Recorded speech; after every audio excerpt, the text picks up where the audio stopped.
The day Jennifer went missing, our nightmare started. More than 760 people have shared their pain and grief with the inquiry. Now those in charge want nearly twice as long and up to twice the budget to finish the job. We want to dig deep, go right down to the root causes of systemic discrimination and racism, and it takes time. She says many more still want to share their experiences, and the inquiry wants to take a closer look at issues like policing, addictions, even portrayal of Indigenous women in the media. We don't want to do a superficial job.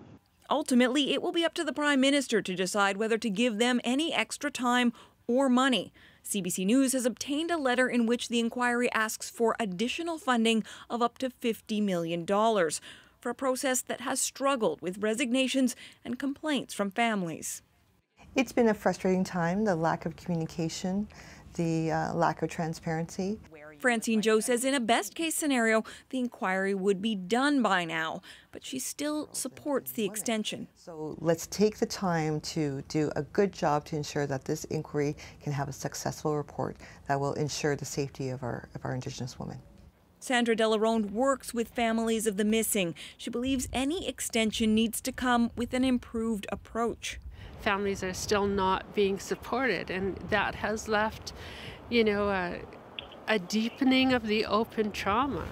But to those who say the inquiry is taking too much time or money, she says this. One more life of an Indigenous woman and girl that goes murdered or missing is too much. Politically, it's hard to see how the Prime Minister can deny an extension to a process that he started, but the real challenge will be turning the final report into action that saves lives. Catherine Cullen, CBC News, Ottawa.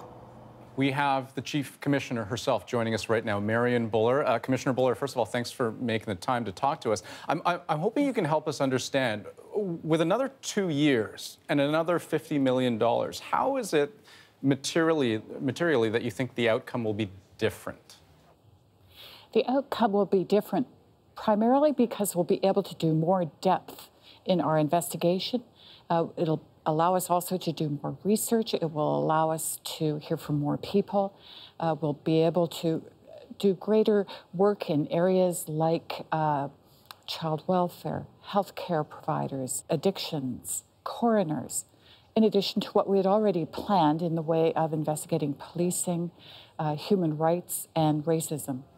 But, I mean, the inquiry has already heard from more than 760 witnesses. I mean, is there something specific that you're trying to learn or to uncover that you just haven't really been able to? Yes. We're finding that there are regional differences and local differences all across Canada based on what we've heard from families so far. Also, we're finding that families are coming up with some great concrete, workable recommendations for positive change. If you don't get the extension that you're looking for, or, I mean, potentially you could get a 1-year extension, a 6-month extension, or, like I said, no extension at all, how satisfying will the conclusion of this inquiry have been? For anything less than an additional 2 years, our report and our recommendations can only be superficial, because we won't have had the opportunity to do the depth of work that's required. We've spent a lot of time working very closely, analyzing different combinations of time, and the best combination of depth of work and closure to families was 2 years. Okay, we will leave the conversation there, but Commissioner Buller, thanks for joining us. Thank you so much.